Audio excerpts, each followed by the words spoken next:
السلام علیکم ورحمت الله وبرکاتہ. ګرانو کتونکو تاسو ته په پښتو نالج فیکټری چینل کې هرکلی وایم. وګو کتونکو په ډیرو عقیدو کې یو عقیده د بد نظر هم ده. کله خلک د بد نظر نه د بچ کېدو دپاره په ګاډو پسې توره کپړه تړي او کله د ماشوم په تندي تور خال وهي. کله د کورونو نه بهر د مرچکو امیلونه ځوړندوي، نو کله د چیلم اوبه د بد نظر نه د بچ کېدو دپاره استعمالوي. وګو کتونکو د بد نظر باره کې د مختلفو خلکو مختلف سوچونه دي. څه خلک وایي چې دا وهم دی او د دې حقیقت سره هیڅ تعلق نشته، او بل طرف ته خلک داسې دي چې په دې یقین خو کوي خو د علاج یې څه پروا نه ساتي. نو وګو کتونکو سوال دا دی چې آیا نظر لګي او آیا دا رښتیا دي چې د تورو ژبو خلک هم شته؟ وګو کتونکو تاسو به داسې اورېدلي وي چې د پلانکي ژبه توره ده، ځان تې ساته. په دې خبره کوو خو زه خپلو نوې راتلونکو کتونکو ته درخواست کوم چې دا چینل سبسکرایب کړي او د غنټۍ په نښه کلیک کړي. دغسې به زموږ د هرې نوې ویډیو نوټیفیکیشن تاسو ته میلاویږي. وګو کتونکو بد نظر یو ډېر زوړ تصور دی چې د دنیا په مختلفو قومونو کې موږ ته میلاویږي.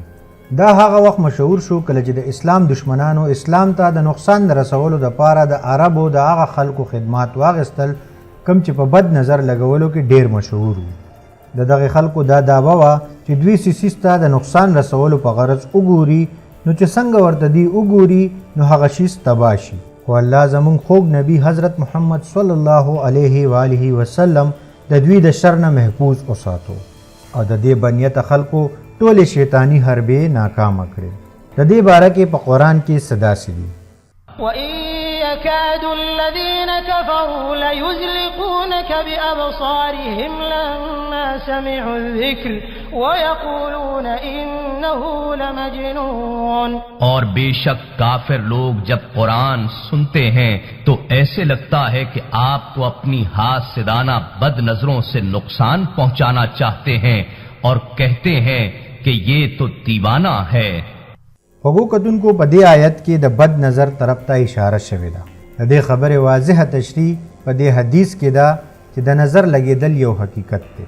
حضرت عبدالله بن عباس رضی الله تعالی عنه نه روایت دی چې رسول الله صلی الله علیه و آله وسلم وفرمایل چې نظر حق دی او که څه تقدیر کټ کولی شي نو هغه نظر دی، او کله چې تاسو ته د نظر د علاج دپاره د غسل کولو وویلی شي نو غسل وکړئ. وګو کتونکو د قرآن او حدیث مطابق په دې خبره کې هیڅ شک نشته چې نظر لګي او نظر حق دی. خو سوال دا دی چې د دې نه به بچ کیږو څنګه؟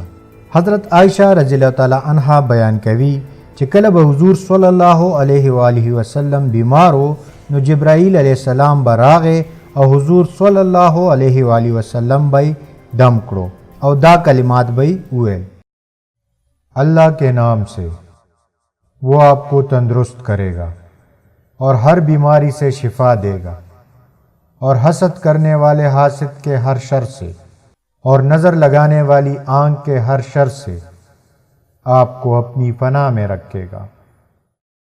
وګو کتونکو د دې نه علاوه سورة الفلق او سورة الناس هم د بد نظر نه د بچ کېدو دپاره یو مکمل علاج دی. ګرانو قدرمندو کتونکو د دې سره د نن ویډیو ختمه شوه. د بلې ویډیو سره به حاضرېږو.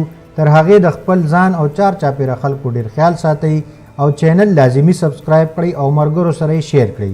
سلمان شاه له ورکړئ اجازت. د الله په امان.